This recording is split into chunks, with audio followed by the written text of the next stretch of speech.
Bonjour mes petits apiculteurs, donc aujourd'hui un petit tuto là vite fait, bon j'invente rien, hein. Je pars de la caisse que j'ai pour mon apiculture avec un petit tiroir où je range un petit peu tout le matos, mais voilà elle est trop petite parce qu'en fait eh ben, quand j'ai besoin de ma petite balayette, hein, eh ben, elle prend pas. Voilà, tout simplement. Donc je pars de ce principe là avec un tiroir qui sera un peu plus profond. La case pour pouvoir mettre le chalumeau, vous voyez, très très bien. Donc un petit vapeau de Gritabel. Donc en fait les dimensions sont parfaites sauf la longueur en fait. Sauf la longueur. Et puis peut-être la hauteur aussi. Et puis pour poser le fumoir, j'ai rien du tout pour mon enfumoir, l'accrocher quelque part ou quoi que ce soit. J'ai rien du tout. Donc voilà, je vais me faire une plus grande caisse. Donc j'ai commencé par tout ce qui fait du bruit et tout ça parce que c'est fastidieux et puis ça peut ne pas vous intéresser. Donc voilà, j'ai déjà coupé mes trois flancs, donc qui vont être un ici, un là et un là. Voilà. Donc mes trois flancs. Donc j'en ai deux épais pour les extrémités et un peu plus fin pour le milieu. C'est des chutes que j'ai récupérées de contreplaqué. Et pour ça, il me faut aussi un manche à balai. Le manche à balai, bah, tout simplement, il va me servir pour faire la barre centrale pour pouvoir porter. Donc voilà, je vais continuer la réalisation. Je vous reprends tout de suite après. Salut! Alors pour le fond, j'ai pris une chute. Hein, c'est une chute. Mon balayette, elle est là. Donc voilà, ma chute, elle ira très bien. Elle fait combien? Elle fait... Ah bah, elle fait 69. Ça c'est pas... Il me poursuit ce chiffre, il me poursuit. Donc, 69 cm. Là, j'ai tracé donc la largeur de mes... Hop. Donc j'ai remporté la largeur ici pour pouvoir fixer le tout. Allez, c'est parti, je vais couper ça et on se le fixe sur le fond. Allez, à tout de suite. Donc voilà, là c'est parti. Donc je vais couper ma planche. Je vais la raccorder sur les bouts. Hop. Et donc je vais la graffer pour commencer et après ce sera vissé pour que ce soit plus costaud. Donc comme j'ai que deux mains et que je peux pas tenir la caméra, je peux pas la poser. Je vous retrouve après avoir graffé. Donc voilà, j'ai baissé la pression de mon compresseur pour pas... parce que je veux pas laisser les agrafes. Donc en fait je fais juste de façon à ce que ça me tienne bien à fleur de partout. Et donc vous voyez les 4 agrafes, elles dépassent pour que je puisse les enlever après. Parce que mon but c'est pas de laisser des agrafes. Dans le temps ça vieillit très mal, ça rouille, c'est pas... Voilà.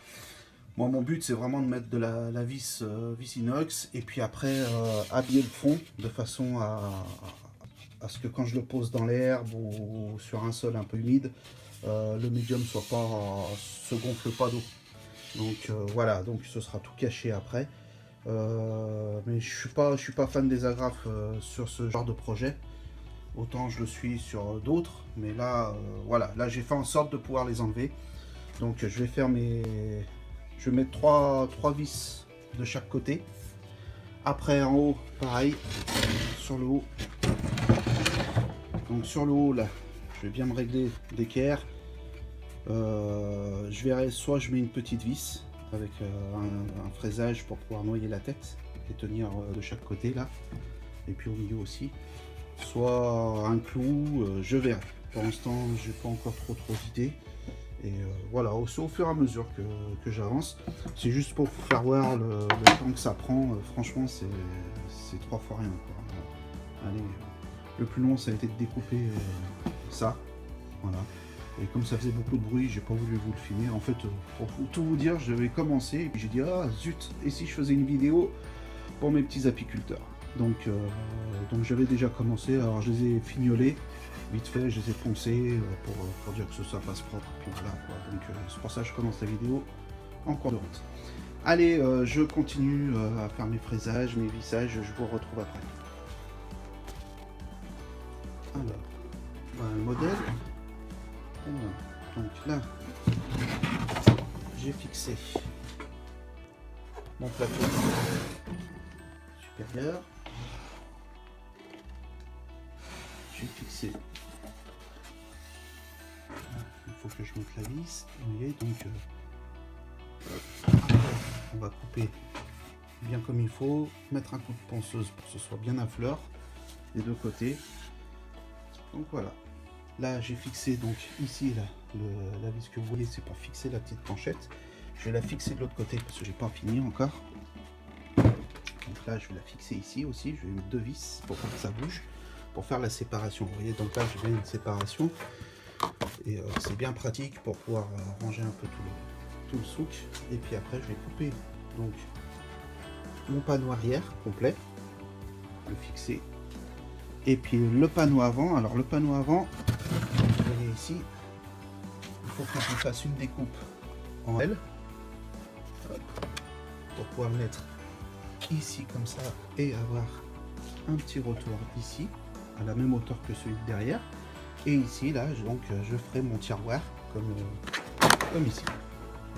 Donc, et il sera un peu plus profond pour pouvoir mettre plus de choses à l'intérieur.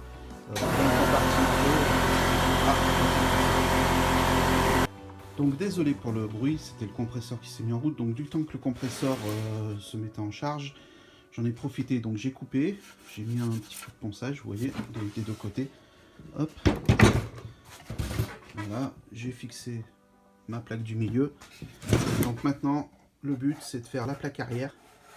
Allez, c'est parti, on va prendre la mesure et puis on va se découper ça, se le fixer et je vous fais voir après.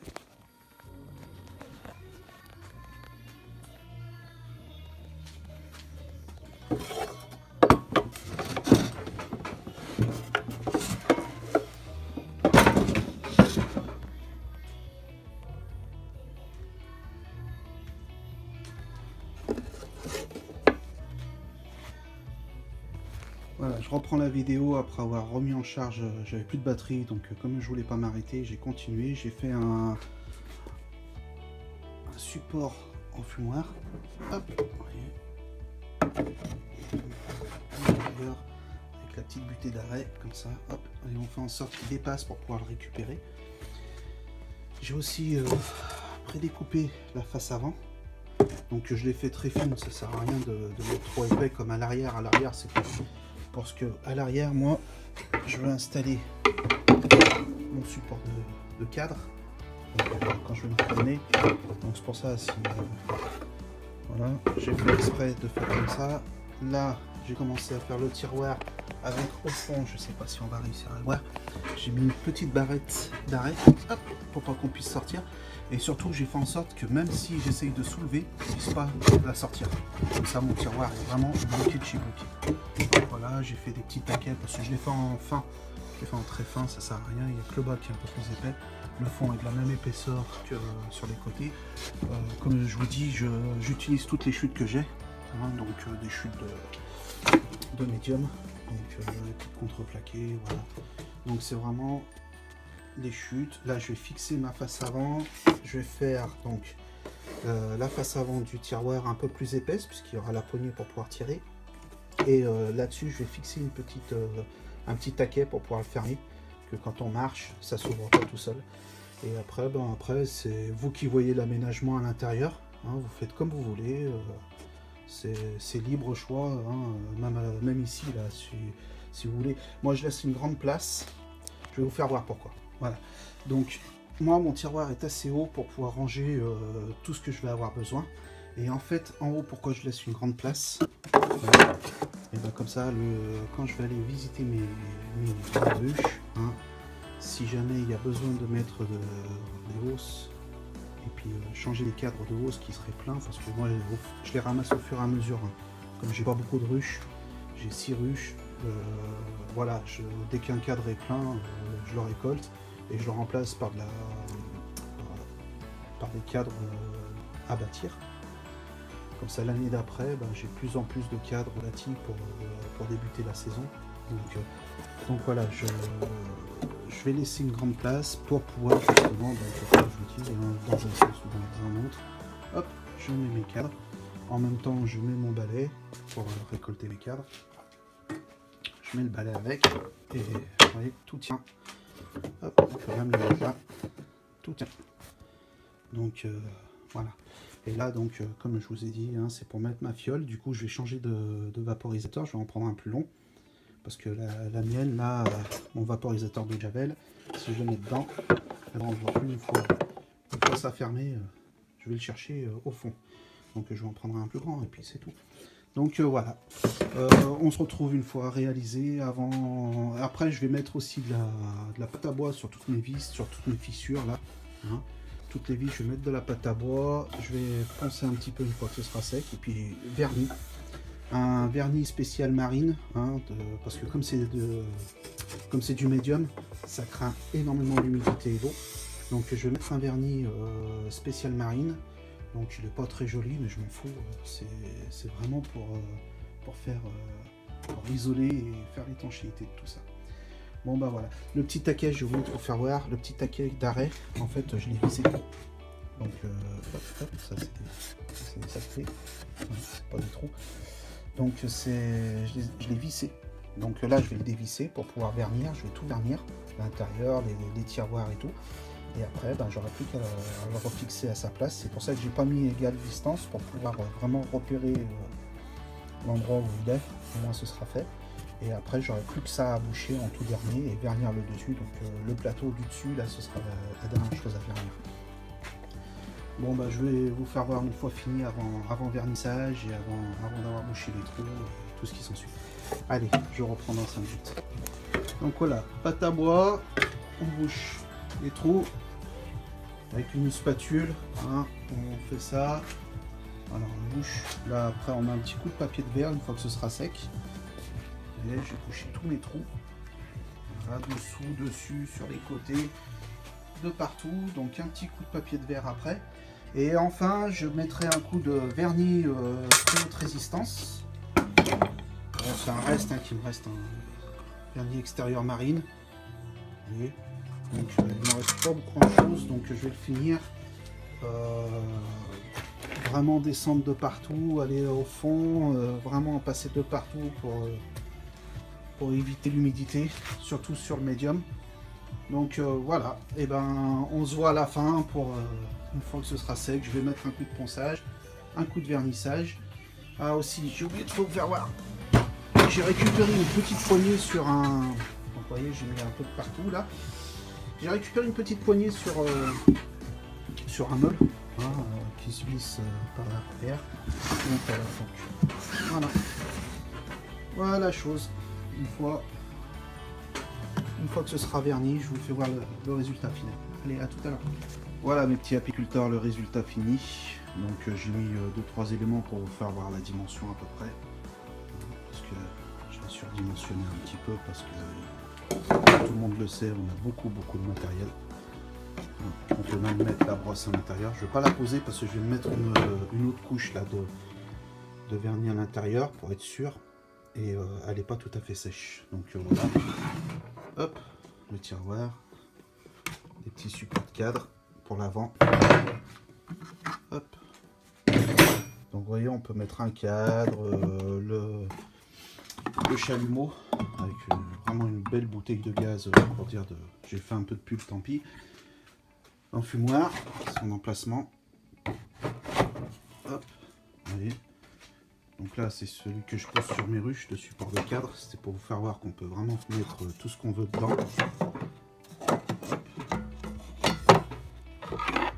Voilà.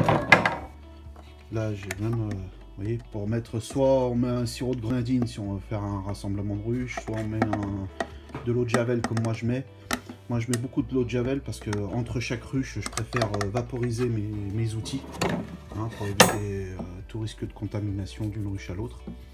Donc moi, tous mes recadres, tout, je passe tout à un coup d'eau de javel une fois que j'ai fini de m'en servir. Donc voilà la bête. Donc ça fait une jolie petite boîte. Là, franchement, vous faites des compartiments comme vous avez envie.